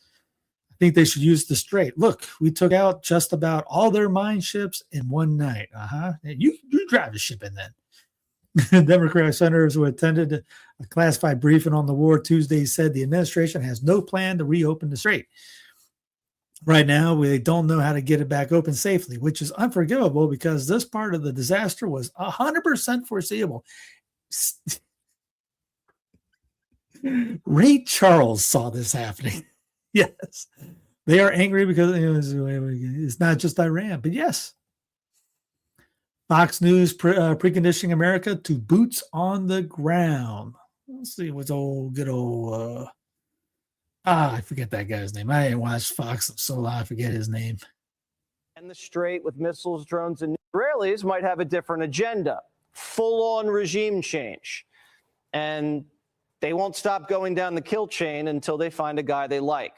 That could take a while longer than President Trump has patience for. We might not get what we got in Venezuela, but as long as Iran's completely disarmed and can't threaten America and the strait with missiles, drones, and nukes, the president will take the win. U.S. intelligence believe the Iranians squirreled away what's left of their uranium into what's known as Pickaxe Mountain, a nearly impenetrable bunker buried deep in granite where evil scientists have been working around the clock, cobbling back together a program that was obliterated during Operation Midnight Hammer. The bunker busters might not be able to do the trick. Reports say special forces might have to be inserted to physically shut it down on the ground. And we also have Karg Island, 15 miles off Iran's coast, their main export terminal, essentially the country's cash register. Karg's Iran's oil lifeline. If we seize it, it's over. That option remains on the table. Both sides waiting to see who blinks first. So far, the president says, in a way, we've already won. Could you picture evil, like when he said evil doctors are down there, like they were kind of Dr. Evil thing that was going on? And then notice he said they obliterated it. Wait a minute. How do you obliterate something and then it's back? Come on. Trump's press secretary accidentally admits that Iran never posed a threat to America. Whoops. Carolyn Levitt. To be clear, no such threat from Iran to our homeland exists, and it never did. Talk about unjust war right there. Thanks, Carolyn. James Lee, Israel is threatening to murder Western politicians if they don't back the war in Iran. Quote, they are going to fall, he says. Mossad Youssef, an Israeli spy, threatens Western politicians on live TV. They will fall if they don't support Israel. Oh, why not? We'll play it. Dr. Strangelove, indeed. The politicians in the West is going to be destroyed. And anyone who gets in the way, it doesn't matter where they are, even if they are politicians in the West, they are going to fall because we cannot afford. Hold on. Did you hear what he just said? He threatened politicians in the West that if they don't agree with Israel's war against Iran, that they're going to fall. And remember, he's an Israeli agent. Are you saying Israel will murder politicians in the West or get rid of them politically through bribery or whatever else? What do you mean the politicians in the West will fall if they don't agree to back Israel's war against Iran? Yeah, we will not vote for them anymore. Oh, no, well, you don't vote for them now. You're not in our country. What do you mean the politicians will fall? We live in democracy, and we have the right to bring them up and to bring them down. Those who agree with Ayatollah, we don't want them in office. And all the sympathizers with terrorists like yourself, we don't want them even to be in our country. Who is we, and how are you bringing down politicians in the West if they dare to defy Israel? Tell me how you're bringing them down. I already answered you that. Are you going to murder them, or are you going to bribe them? Are you going to bribe someone else? Who are you going to do? I think you kind of know what the answer to that is, but he's trying to get it. Good on him for pushing back. And he's but yeah, starts with murder and ends in murder. Airfares have doubled on some flights. The sticker shock for spring travel is upon us. Big jumps in prices are showing up for people seeking cross-country and transatlantic bookings.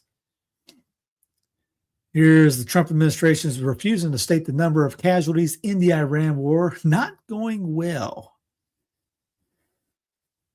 This is pretty good. Dude, am I in a parallel universe? Yes. Remember, they said mass work. Which will be clear. Donald Trump's war in Iran is illegal, and the situation that has unfolded since is verging on insane.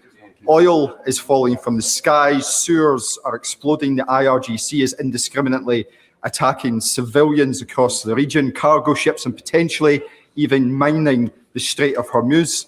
The economic consequences of which will be stark for the global economy, but for every single person living on these isles too. And whether the Prime Minister accepts it or not, he did indeed take us into that war when he allowed the Americans to use UK bases just last week. But I have a specific question. He'll have seen the same footage I have of an American Tomahawk missile landing on a primary school, killing 110 children. Does he believe that to be a war crime? Be clear. They say courage right there. Let's see, what's the next one? I know the next one is another video I wanted to play. Yeah, here it is.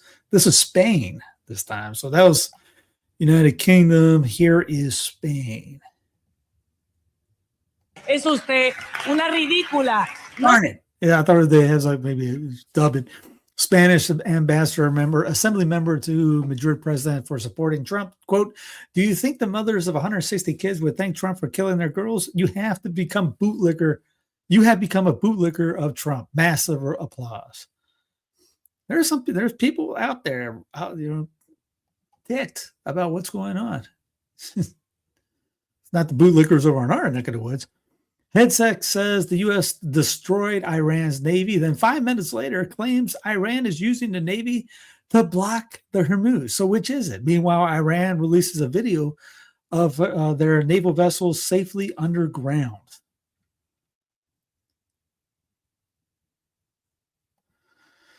Ghost town Dubai. Empty sun loungers stretch to horizon as Iran holds the world to ransom. Drones hit financial hub and war sends airfare soaring. Oh yeah, this is Murder AI as the title is. This is Maven Smart System, Palantir's software as a service product that we are deploying across the entire department. As you can see, it's not just one data feed, it's multiple.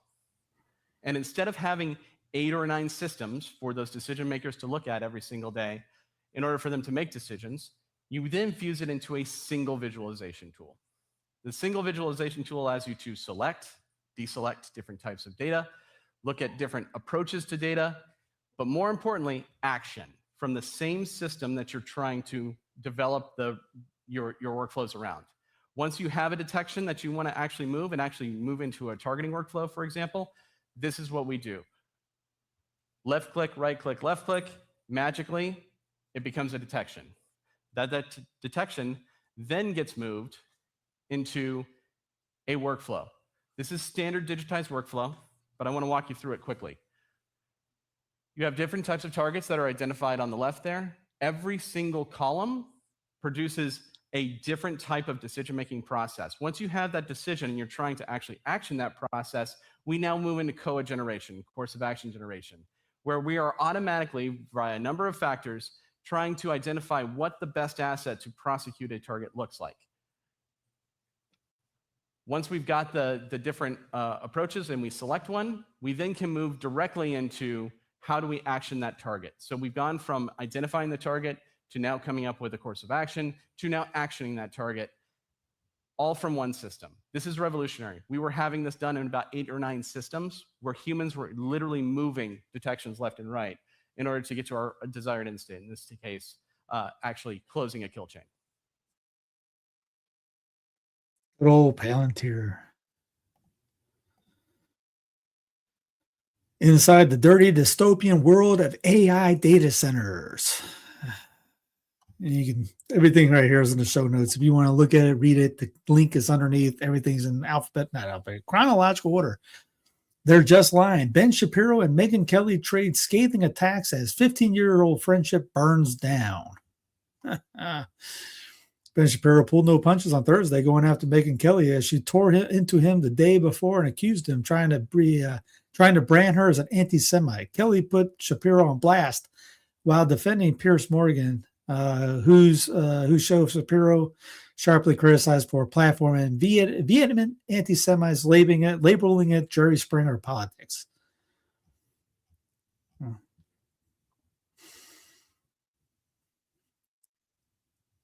Good old Ben. Yeah. Peter Thiel brings his Antichrist lectures to the Vatican's doorstep and Catholic institutions back away. Who invited this guy there? In Rome, one of the hottest tickets in the Vatican backyard these days is for the 4-lecture series on the Antichrist being given by Silicon Valley tech billionaire Peter Thiel. The invitation-only conference in Rome from Sunday to Wednesday has proven so controversial that the Catholic universities initially associated with it have all denied official involvement. Thiel and the co-founder of PayPal and Palantir, the data mining company that has already assisted the Trump administration's migrant deportation crackdown, an early donor to the political career of Vice President J.D. Vance. Thiel is awfully deeply interested in the apocalyptic concept of the Antichrist and has written and lectured on it before. Catholic institutions take their distance. Discussion of the Antichrist by a tech billionaire in the Vatican's backyard has proven divisive. Initially, the lectures were reportedly going to be held the Pontifical St. Thomas Aquinas University, a Dominican university in Rome, known colloquially as the Angelicum. It is best known these days as a place where a young priest named Robert Provost, now Leo XIV, wrote his canon law doctoral thesis. But as word began to circulate in the Italian media about the alleged secret lectures on the Antichrist by Thiel at the Pope's alma mater, the Angelicum took its distance. Quote, "We like to clarify that this event is not organized by the university. We will not take place at the Angelicum and is not part of any of our institutional initiatives."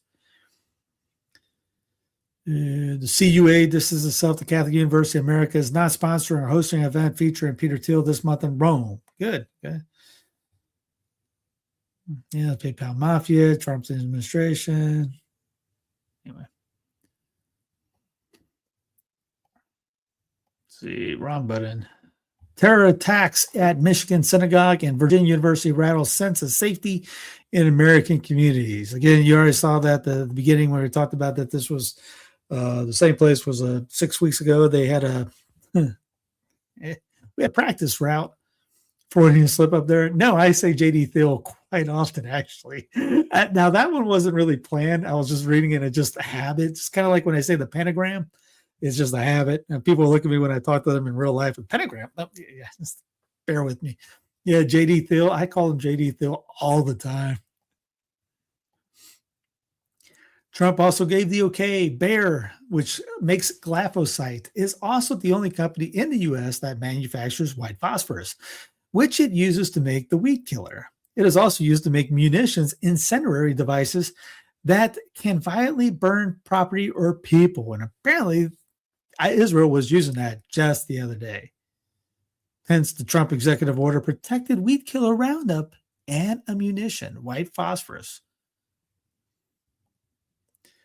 Who are Ashaba al-Yamin? New Shiite terror group claims synagogue attacks across Europe exclusive.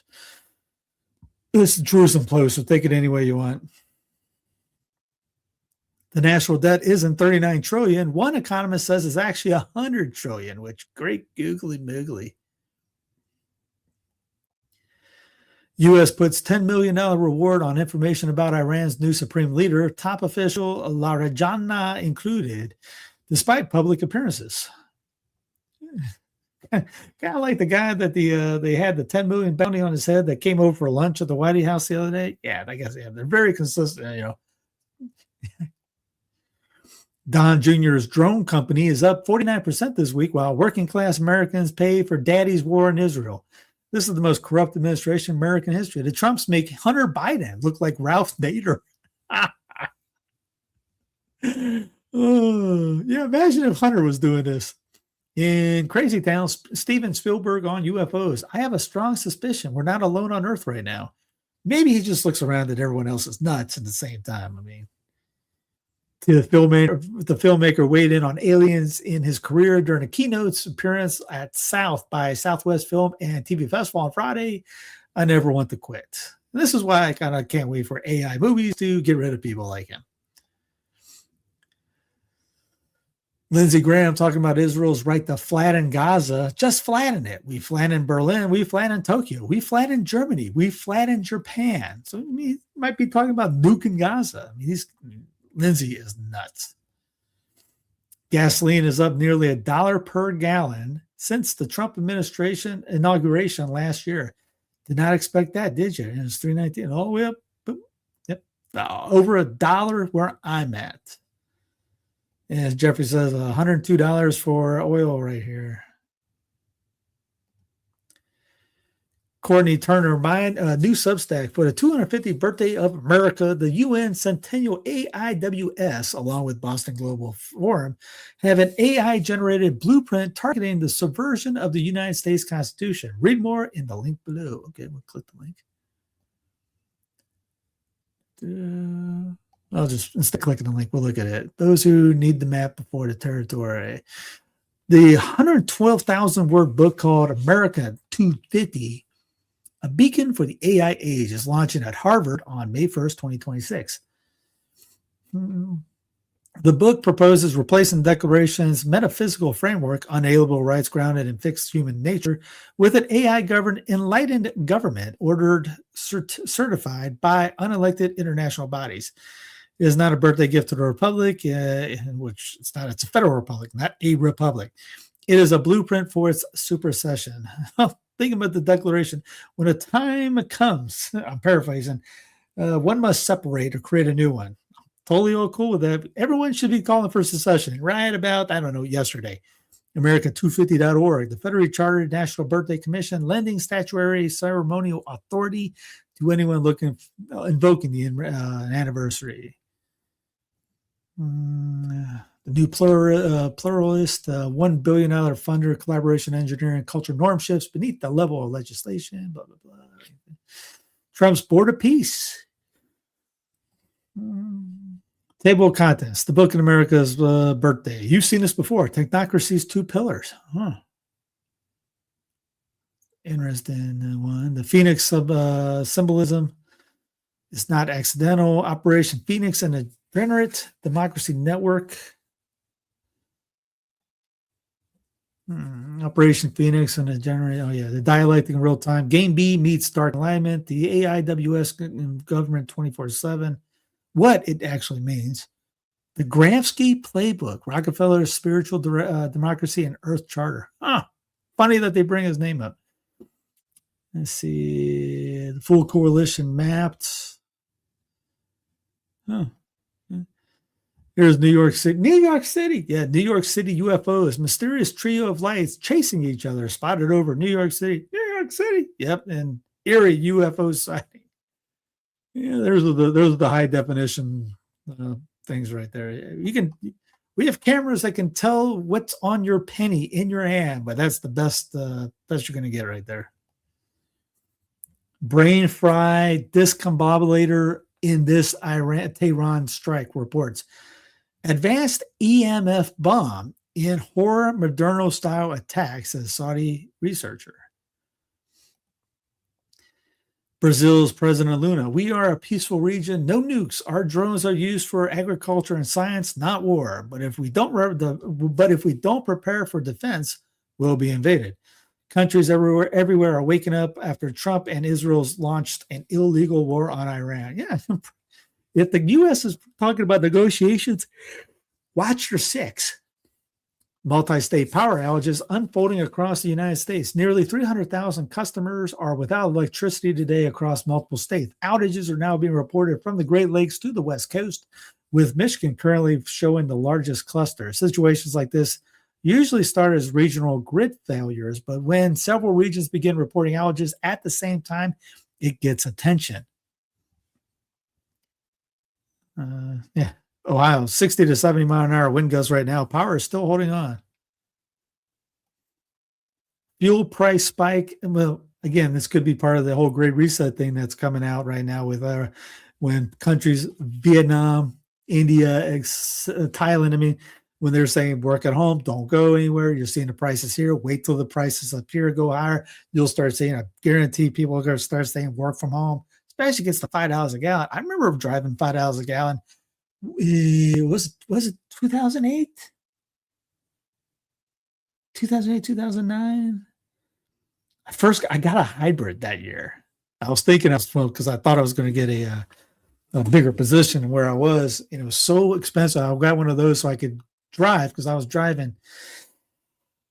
What did I write off? About 100,000 miles a year. And you give me a car and give me a car and a job, I will drive that thing all over the place. Yeah, I remember calling up. It was Presbyterian College when I was trying to do They wanted me to come down and place an order for an ankle brace, and I said, just give me how many you need. We don't need to drive down for it. I'll give you the UPS thing to ship any back. What is it? Because again, $5 a gallon, $5 a gallon just to get there to where I needed to go. It'd been an hour down, hour back. That would have been a hefty deal. Fuel price spike sees EV sales jump by up to 50% in Auckland, Christchurch. I wonder. Again, think Great Reset. Here's geopolitics and empire. Here we go. That's North American Technate. El Paz. The president of Cuba, Diaz-Canel, the Cuban government recently held conversations with representatives of the U.S. government to seek, through dialogue, a solution to the existing bilateral differences. Dun, dun, dun. The Technate of North America. There's Venezuela, there's Colombia, there's Ecuador, Mexico, there's all the Central America, Mexico, Greenland. That's why it's all there. It's been in the works for a very long time. Here's a Solari report, Catherine Austin Fitz. What a quinky-dink. The city of London and Iran shut down the straits in time to make sure farmers miss spring planting. The war on farmers continues. Strongly recommend our pieces on Dutch farmers and fishermen and big pharma by who? Els van Holleman. Here's Michael Jan. Giga famine forming, long flash to boom. Eyes on Suez, Turkish Strait, Strait of Gibraltar, Danish Strait, Malacca, Panama Canal, pipelines, production, refineries, grid. This is going down. There's the coming Gia famine will be the most severe famine in human history. Now, this was posted in December 24th, 2023. Reposted December 22nd, 2023. At least 50 fertilizer production facilities have closed in Europe. This is back in 2023. This is stated by a report in Mitsubishi UFJ Financial Group, a major financial group among the world's top 10. Fertilizer production in the EU has become completely unprofitable. Again, starting to hear the same thing going on now. No, we'll go back on airplanes. New York Post. An ex-Top Gun pilot warns Iran drones could be used to attack U.S. commercial flights. Talk about a false flag of false flags. Mr. Bojack, a false flag so horrific and so enraging that it rallies the entire American citizenry behind going to war. What can that be? Taking down a few airlines with Iranian drone, blaming Iran, and also using a mandatory grounding of all flights for 2 weeks to stop the continuous drone strikes, which will never stop, aka the end of commercial flying. What will Americans opt for instead? Driving, but with $10 and with gas and diesel at $10 a gallon, as well as massive shortages. Who can afford that or obtain it? Achieving one of the main tenets of Agenda 2030. Bingo. I still have it up here. It's later on. Airport chaos worsens ahead of spring break rush as TSA workers miss second paycheck amid government shutdown with monster line seen at Austin Terminal. And in my thought, the TSA should be abolished anyways. Here is, I think, a little pit of, I don't even think the word busy is right to describe what's going on at Austin Airport. We've never seen lines like that. That's the line for the TSA line out there. I don't need to click on it. She's just pretty much just telling you what I'm just saying. The line is going outside to get into TSA. Here's hundreds of TSA agents have quit their jobs as Dems, because you got to blame the party. Dems shutdown continues. Again, shut down TSA. End TSA. I'll play some Douglas McGregor because he's pretty much saying what I've been saying for a while on this. Better be prepped. First of all, if you need medication of any kind, you better go out and buy all the medicines you can get, because in a few months they won't be available, because the petroleum industry has a big role to play in the production of pharmaceuticals. So that's my first piece of advice. And secondly, start thinking in terms of storing food and any other items that you think you may need, because as this war continues, and it's going to continue, the impact that I talked about earlier is going to be felt here. You had it. But in the meantime, I think you just need to prepare for the worst here. And once the stock market figures out, or the investors, the people in New York that run the financial system, who are largely part of the problem for us, they're going to say, oh my God, and you're going to watch the stock market tank, and you're going to watch the cost of a barrel of oil go up to 200 and potentially all the way to 3. And all of that is going to bring everything inside the United States to a screeching halt.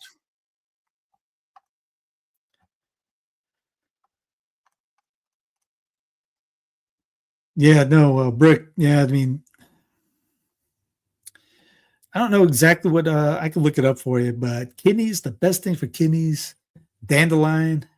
I got the dandelion out back right now that's growing. It is beautiful. Dandelion, stinging nettle. Grow some of that and get some of that. Make some tinctures out of that. You should be good. You make a tincture that's that big, that'll last you 7 years. You got any herbs that stop kidney transplant rejection? Kidney health wise, dandelion, stinging nettle, ginger, stuff like that. I mean, you stick with those 3, have that every day, 3 times a day, 4 times a day. You can't overdose on those. You'll have some, killer kidneys after that. Kidney function is great. So it's kidney transplant rejection. Okay. I'll look up specifically for tetramonius and CellCep, but yeah, kidney function. I mean, that's those things. I'll look for you. Here is an Iowa farmer. Maybe Mark and the Funky Bunch knows who this guy is. Amplifies. Yeah, this is going to affect everybody. And there's a couple ways that that's going to happen. For example, my farm, we're not going to be able to apply phosphate or phosphorus.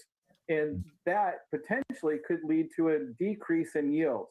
Now, if you look at that countrywide on everything, corn, soybeans, cotton, rice, all of that, if you start decreasing yields, what that does will increase price. And everybody knows that increase in price amplifies as it goes to the grocery store. So it's going to be a train wreck for consumers. We got to do something about it. It's just plain got to stop. Yeah, this is going to affect everybody. And there's a couple ways that that's going to happen. Let's see. I think I got another one coming out. Let me see. Nope. There you go. This one. Don't need that one for that right now. The other Iran war crisis is threatening global food supplies. Farmers worldwide, including the United States, rely on inputs that move through the strait and are now waylaid. From our colleagues at the Grist, Mother Jones, the other war crisis threatening global food supply. Here's I think I played this the other day, but it's not. The Iran war is driving up energy and fertilizer costs. American farmers are struggling. Quote, a lot of guys are saying, we're done. We're hanging it up. It's hard to sleep at night. It's causing a lot of mental health problems. Again, start learning how to grow. NATO is equipping cockroaches with AI models to spy on enemies, steering their environment with electric shocks to the nervous system. The tech is insane. Each cockroach is wired with cameras, microphones, and microscopic AI chips that process data locally. Swarm algorithms coordinate multiple cockroaches at once. These cyborg cockroaches are sent on military scouting missions, moving through tight spaces, rubble undetected. German military has already paid for and deployed these AI cockroaches. I've heard of AI drones, but never AI-powered combat cockroaches. NATO. Woo, did you have that on your bingo card? If you can find me a private revelation that talked about AI cockroaches, I mean, I'm just because I saw the private revelation thing. I'm not mocking you on that. I'm just saying, if you could find one with that talked about cockroaches, please tell me. Martin Lewis warns UK energy bills could rise 30% as Iran conflict threatens oil and gas prices. Again, great reset. And here, remember this from absolute zero. This is back in 2021, actually. when they talked about absolute zero, how to get to absolute zero as an absolute nothing, no carbon, all that stuff. And here's some of the graphs. You might recognize some of this. Road vehicles, development of petrol, diesel engines ends. Any new vehicle introduced from now on must be compatible with absolute zero. Does that sound like what they were just talking about with the EV cars and getting down to nobody driving? Flying, all airports except Now, this is just UK. All airports except Heathrow, Glasgow, and Belfast closed with transfers by rail. 2030 to 2050, all remaining airports closed. There's shipping. All shipping declines to zero. You see all this. Food, beef and lamb phased out, along with all imports not transported by train. Fertilizer use greatly reduced. Again, you can look all through. I put these in fossil fuels completely phased out 2050. Again, this is in the link. I've had this for years. Been talking about this for years. Keep it and save it if you want. It's a PDF. U.S. forecast: blizzard, polar vortex, heat dome, and atmospheric river all at once. Days of downpours have begun in Hawaii. Southwest will soon bake with day after day, a record 100-degree plus heat. 2 storms will dump snow by a foot over Great Lakes states, and a dreaded polar forecast will invade the Midwest and East with soul-crushing Arctic chill. You don't believe that? This was in Maryland the other day. It was in the West. Yes, this happened yesterday. It was cold yesterday here. The day before here, it was 80-something degrees too. As Maryland, 80-something degrees, snowing the next day. Mine was it. The peaches look good. Everything's blooming. And then we got this that came through yesterday. And next week, we're supposed to get into 20s for the first half of the week at night. Unprecedented March heat could topple records in the Southwest. Again, controlling the weather. Venomous blue dragons washing up on the South Texas beaches during spring break. I never heard of these things. What in the world? Beachgoers along the South Texas coast are being warned to look, but absolutely not touch, after dozens of rare, brilliantly colored sea slugs known as blue dragons wash ashore on North Padre Island and Mustang Island this week, right as spring break crowds descend on the Gulf Coast. Jace Tunnel of the Heritage posted images of the blue dragons on Fedbook on Tuesday, saying he found about 20 in a short stretch. These tiny creatures are absolutely stunning, but do not touch them. The creatures, known scientifically as Glaucus atlanticus, measures between 1 and 3 centimeters long, barely bigger than a quarter, but pack a sting widely disproportionate to their size. Blue dragons feed on Portuguese man-o-war tentacles and store those stinging cells in their appendages. When agitated, stepped on, or picked up, these release those concentrated cells all at once, delivering a sting that can be 3 times as intense as a man-o-war sting and last 4 hours. Great. Don't go into water then. In very rare cases, severe allergic reactions, you think? Pouring vinegar or applying warm water can help relieve mild sting. Throw some stinging nettle on there. That might help. This is some good news here. Internet users have raised $280,000 for an elderly man who's become a DoorDash delivery driver to help pay for his and his wife's bills. Tennessee woman decided to take matters in her own hands when she saw the man delivering Starbucks. I work because I have to. I played this on. We did this on yesterday for the weekly reckoning. It was my saint of the week. In sports, Dana White confirms tickets for the Whitey House fight card will be absolutely free. We're going to be ticketing 85,000 people, and tickets are free. We'll announce how we'll be given away in months. Here is the IndyCar. IndyCar just revealed the Freedom 250 Grand Prix course on the streets of Washington District of Criminals. The 1.66-mile course will go right in front of the U.S. Capitol, then to the long straight with the pit lane on the iconic Pennsylvania Avenue towards the Whitey House. 190 miles an hour around the National Mall to celebrate America's 250th birthday from August 21st, 26. Special accounts of Hato Camacho, Mountain Dew, Pepsi Cola. President Hato Camacho will be on appearance, and maybe not President, not sure after that. Yes, I'm just joking about Idiocracy. This was a feel-good moment. Now this was last year. It's March Madness right now. So this, the referee noticed that the game was almost over by seconds, And the kid was not getting into the game. And if he didn't stop the game, he was never going to get in. So it's a little great humanity thing. Anyways, think about, because of the fertilizer problems here, where's it at? Think about starting to grow your own stuff. There's plenty of things you can do. If you live in a warm climate, Arizona, New Mexico, dry, warm climate, check out jujube trees. They'll produce for hundreds of years. They work on neglect and dryness. They can perfectly fit there. I may try to grow it here in a bucket. The problem is the roots go down way low to grab water. So I don't know how it's going to work. They taste great. Mulberry, grow some mulberries, learn how to grow some potatoes. You get a potato thing, you can grow a couple hundred potatoes all at once, store them, and they'll last forever. Good survival food. Beans. You just put these fly up. You gotta wait for the cold to get by. Get stuff like pomegranate. Pomegranate tree will give you hundreds of pounds of stuff, last 50 some odd years. Good pawpaws. Pawpaws are natural to the North America in general. If you're in North America, grow pawpaw. Easy. You'll love the taste. Tastes like a custard banana, tropical in a sense, but you can grow it all the way up in Ohio if you want. What else? Figs. Get some fig trees. Those things will produce big time. Obviously, strawberries are an easy one. Service berries, pretty much plug and play. Citrus, you can do some citrus too. Look up my God, where's his name? Mackenzie Farms. Everything Mackenzie Farms has can be used where you're at. Already down to 10 degrees, 15 negative, things like that. They have kumquats and other citrus. Let's see, what else? By the way, the first one I said, jujubes, they have more vitamin C than all the citrus known to man. Hardy kiwi. Hardy kiwis get down to 10 degrees, and they will produce hundreds of pounds. They're about the size of a grape. Let's see, what else? Man, I got everything I've got in the back now is pretty much something that's pretty much plug and play.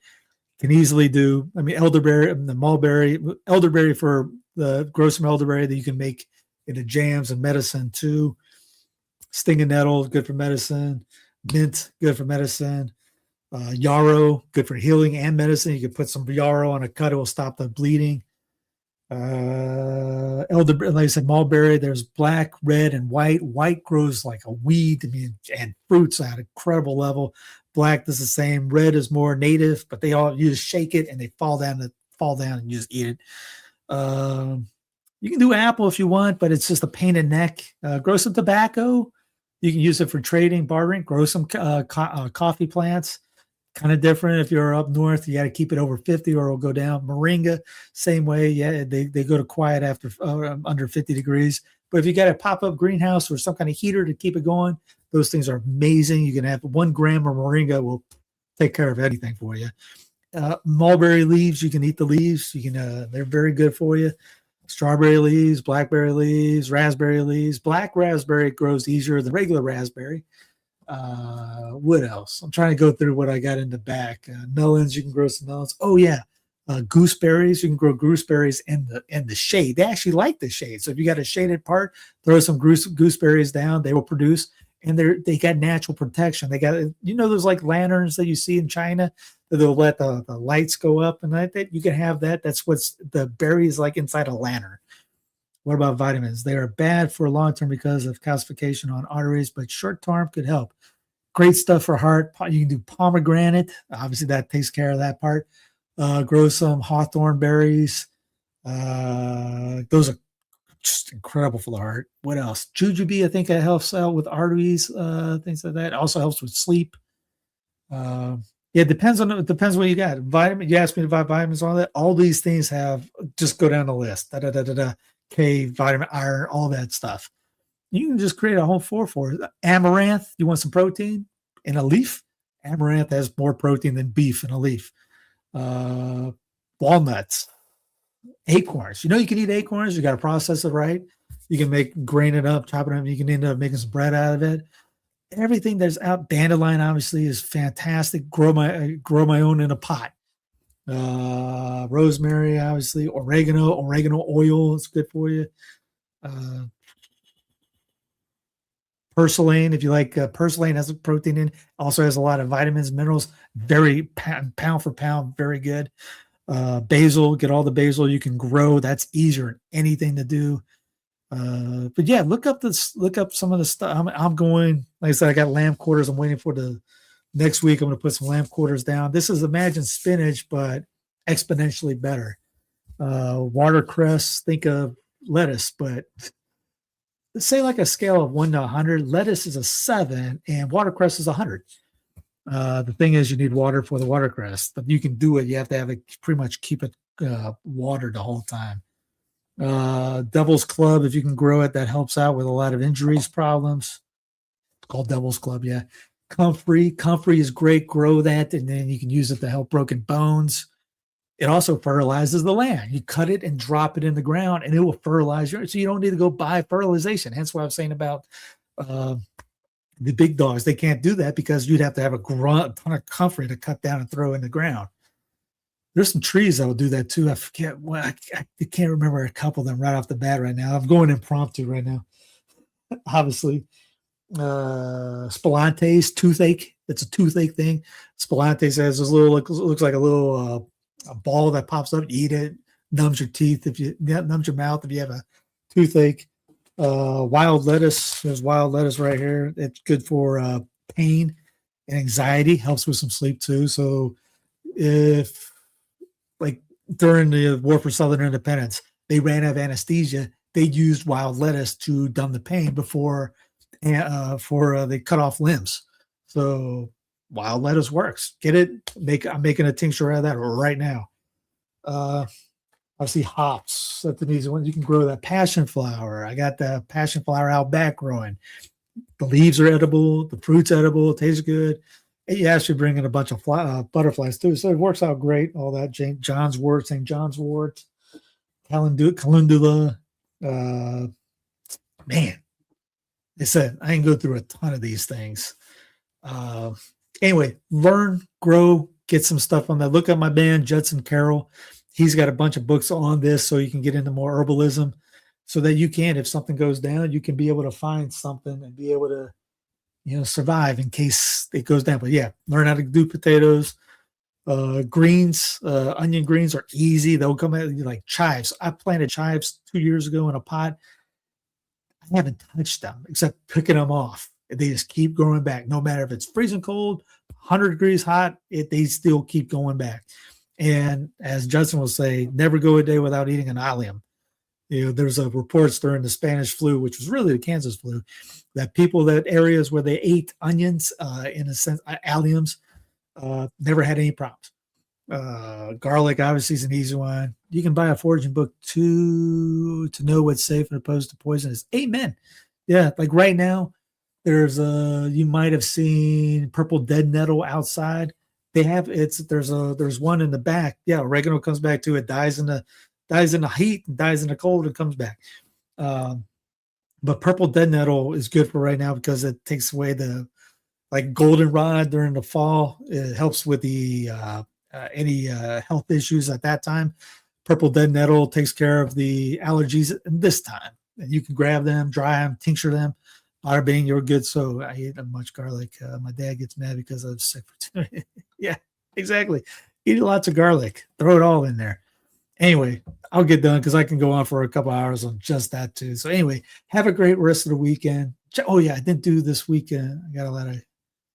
Oh yeah, goldenrods everywhere. It's cool. It's pretty. But yeah, this day in history, 1852, Uncle Sam cartoon appears in The Lantern. Great propaganda. 2021, American boxer Marvin Hagler died at age 66. 2020, Black Lives Matter. 2013, Bergoglio was named Pope, taking name Francis. That was what a coincidence that he was. I didn't think. Not saying that the same day, years later on the same day he takes office, COVID. Just not trying to start anything. 2012, Encyclopedia Britannica, cease publication. 1996. School shooting in Scottish town of Dunblane. 1986, Soviet cosmonauts Leonard Kizmor and Vladimir Slavov were sent aloft Suez spacecraft, the rendezvous with the Mirror. 1978, American actor John Cazale died at 42 in Manhattan. 1938, the Anschluss, whatever that is, was announced. 1925, Tennessee legislature passed a bill that banned the teaching of Charles Darwin's theory of evolution in the state's public schools. State rights, baby. There's federalism right there. 1911, L. Ron Hubbard, the founder of the Church of Nuttiology or Scientology, was born in Tilden, Nebraska. 1886, American aerial photographer Albert W. Stevens was born in Belfast, Maine. 1884, Al-Mahdi began the siege of Khartoum.